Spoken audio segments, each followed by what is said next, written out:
Hello guys, I am Ricky and you are most welcome to our YouTube channel Nirmala Nirvan Classes. As you know, today is Sunday and in the segment of Sunday I have come with a good story for you. तो आज भी एक अच्छी कहानी लेकर आए हैं मित्र, और आज की कहानी जो है यह भगवान बुद्ध पर आधारित है। भगवान बुद्ध के जीवन की एक घटना है, उसी का हम लोग जो है आज उसी को हम लोग सुनेंगे।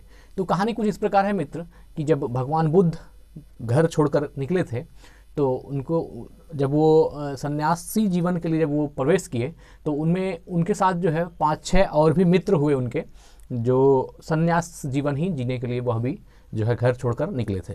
तो उनसे मुलाकात हुई भगवान बुद्ध की। तो उन लोगों की जो तपस्या थी वह कठिन तपस्या थी। कठिन तपस्या का मतलब क्या होता है कि वह शरीर के साथ बहुत ज़्यादा अन्याय, यूँ कहिए कि वह जो है शरीर को थोड़ा सा भी भोग तो क्या मतलब अच्छे भोजन तक नसीब नहीं होता था उस शरीर को। मतलब वह उन्होंने अपने शरीर को इस प्रकार ढाला था जो बहुत ही कठिन, बहुत ही मुश्किल भरा कदम था। और इससे क्या हुआ, धीरे धीरे जो है वह लोग तपस्या करने लगे और उसमें भगवान बुद्ध भी सम्मिलित हो गए। भगवान बुद्ध को लगा कि शरीर को इस तरह कष्ट देने से हो सकता है भगवान की प्राप्ति हो जाए, और इसलिए वह भी उन 5 के साथ जो है सम्मिलित हो गए। ये 6 हो गए।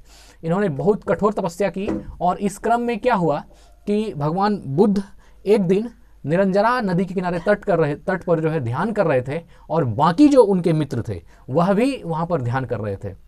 तो इसी बीच एक घटना है कि यह क्रम जो है बहुत लंबे समय तक चला, कुछ लंबे दिनों तक हो रहा था। और इसी क्रम में क्या हुआ कि भगवान बुद्ध जो है बैठे थे और ध्यान कर रहे थे।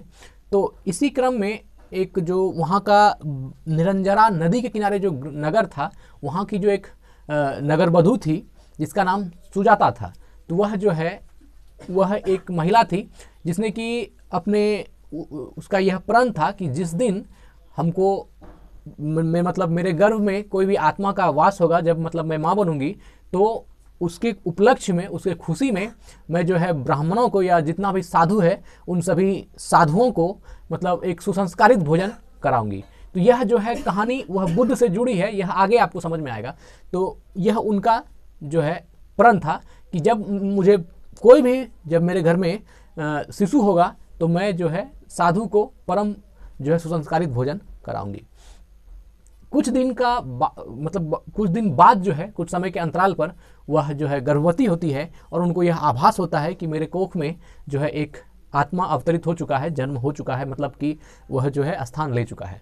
तो वह खुशी से पागल हो जाती है और वहाँ की जो पुत्र वधू सुजाता होती है वह क्या करती है, 1000 गायों को, वो चूँकि वो नगर वधू होती है तो वह वहाँ के 1000 गायों को अपने हाथों से घास खिलाती है, और उसका जो दूध होता है वह फिर 500 गायों को पिलाती है, और उस 500 गायों से जो दूध होता है वह 100 गायों को पिलाती है, और 100 गायों के दूध का जो दूध होता है वह 50 गायों को, और 50 गायों का दूध 5 गायों को पिलाती है, और फिर 5 गायों से जो दूध निकलता है उसको एक गाय मतलब एक कामधेनु गौ को पिलाया जाता है, और फिर उस दूध से उसको वह अपने हाथों से स्वर्ण पात्र में दूहती है, और दूह करके जो है उससे खीर बनता है।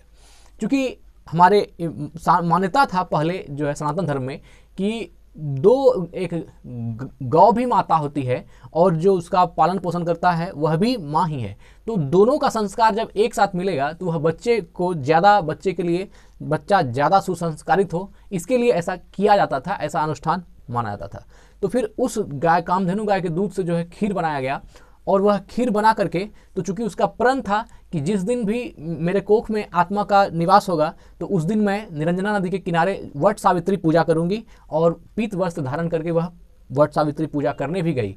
तो वह खीर लेकर के जब वह ऊपर चढ़ी, मतलब वहाँ से ऊपर आई, तो उन्होंने देखा कि 6 सन्यासी जो है बैठे हुए हैं और सब ध्यान मुद्रा में हैं। तो सबकी आंखें खुली तो उन्होंने देखा कि सुजाता जो है हाथ में खीर लिए आई थी। तो बाकी सन्यासी जो गौतम बुद्ध के साथ जो भी ध्यान कर रहे थे, वे 5 जो वहाँ से पंडित थे वे 5 भाग खड़े हुए, और सिर्फ गौतम बुद्ध वहाँ रहे। उन 5 का कहना था कि नारी से दूर रहो, मतलब कि उससे जो है जितना भी हो उसके संसर्ग से वंचित रहना चाहिए, नारी नर्क का द्वार है, ऐसा उसका मानना था। लेकिन भगवान बुद्ध नहीं हटे और वो बैठे रहे आराम से। तो वह जब भगवान बुद्ध के करीब आई तो वो भगवान बुद्ध को जानती होगी। भगवान बुद्ध से उसने, चूँकि उन्होंने यह पढ़ा था कहीं कि भगवान बुद्ध ने जो है गृह त्याग किया, या उसको कहीं से ये खबर मालूम थी, तो उन्होंने सिद्धार्थ को पहचानते देर न लगी क्योंकि वह भी किसी शासक का पुत्र था। तो उन्होंने भगवान बुद्ध के पास गया और गौतम बुद्ध से पूछा कि इस तरह जो तप कर रहे हैं, क्या इससे भगवान की प्राप्ति हो गई? तो भगवान बुद्ध बोले, क्यों नहीं होगी, हम अब भी हमको पता नहीं कैसे होगी, लेकिन मैं उस राह मैं प्रयास उसी प्रयास में हूं कि कैसे ईश्वर की प्राप्ति हो। तो उन्होंने कहा कि शरीर को इस तरह काटा कर लेने से कुछ भी नहीं होगा, क्योंकि भगवान बुद्ध की स्थिति बहुत जर्जर हो गई थी, इतनी जर्जर हो गई थी कि उनका हड्डी जो है निकल गया शरीर से और मांस था ही नहीं, आंखें धंस गई थी। मतलब वो साधना का मार्ग बहुत कठिन बताया गया था, इसलिए भगवान बुद्ध उन पांचों के राहों पर चलने लगा था। फिर क्या हुआ, भगवान सुजाता ने भगवान बुद्ध से कहा कि शरीर वीणा के समान है और यह जो काया है यह ईश्वर के मंदिर की तरह है। अगर यदि आप इसको पूरा अगर आप भोग से, या ऐसा भी मतलब भोग तो गलत है, लेकिन जितना चाहिए शरीर को उतना तो आवश्यक है। अगर आप इस क्रम से तपस्या करते हैं तो कुछ भी नहीं होगा, सिर्फ शरीर क्षय हो जाएगी, काया का क्षय हो जाएगा और कुछ भी नहीं होगा।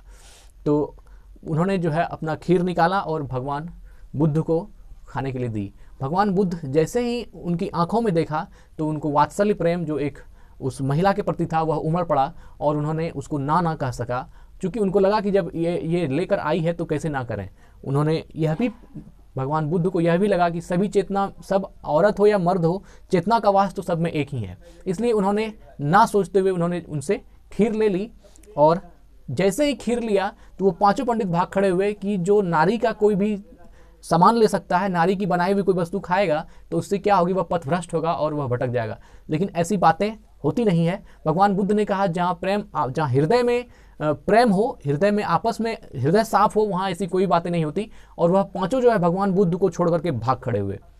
भगवान बुद्ध ने प्रेम से उसका खीर खाया और खीर खाने के बाद निरंजरा नदी के तट पर ही यह घटना हो रही थी। तो निरंजरा नदी के तट का पानी पिया और खा पीकर जब वो वहाँ से सुजाता चली गई, उसके बाद जब भगवान बुद्ध ध्यान समाधि की अवस्था में बैठे, ध्यान करने बैठे, तो यह कहा जाता है कि 49वें दिन उनका ध्यान टूटा। मतलब इतनी सघन समाधि आई, इतनी घनिष्ठ समाधि आई कि उसके जीवन में कभी ना आई थी। और वह होने के बाद जो है मतलब 49 डेज आफ्टर, मतलब 49 दिन के बाद उनका ध्यान टूटा। और उसके बाद जो सिद्धार्थ था वो महात्मा बुद्ध, गौतम बुद्ध अर्थात बुद्ध पुरुष हो गए और वहाँ पर उनको भगवान की प्राप्ति हुई, जैसा लोग कहते हैं। फिर भगवान बुद्ध जो है आप बुद्ध हो गए और बुद्ध को भगवान का अवतार भी माना गया। तो इस कहानी में मित्र दो शिक्षा है।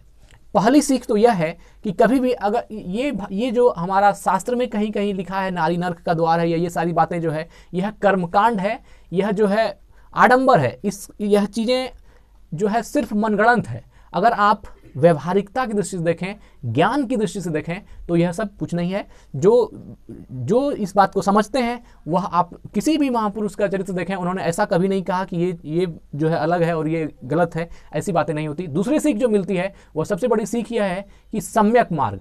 उस महिला ने भगवान बुद्ध से कहा कि वीणा, शरीर जो है एक वीणा है और वीणा के तार को इतना ना कसा जाए कि वह टूट जाए, और वीणा के तार को इतना भी मतलब जो है लूज ना छोड़ दिया जाए कि उससे ध्वनि ही ना निकले, अर्थात सम्यक मार्ग अपनाइए। तो यह जो भगवान बुद्ध ने उनसे सम्यक मार्ग सीखा। सम्यक मार्ग का अर्थ हुआ कि ना तो बहुत ज़्यादा भोग में जीवन बिताना है और ना ही बहुत ज़्यादा त्याग में जीवन बिताना है, जो मध्यम मार्ग है। और यही जो सम्यक मार्ग मध्यम मार्ग हुआ, यह महात्मा बुद्ध के बौद्ध धर्म की आधारशिला बनी।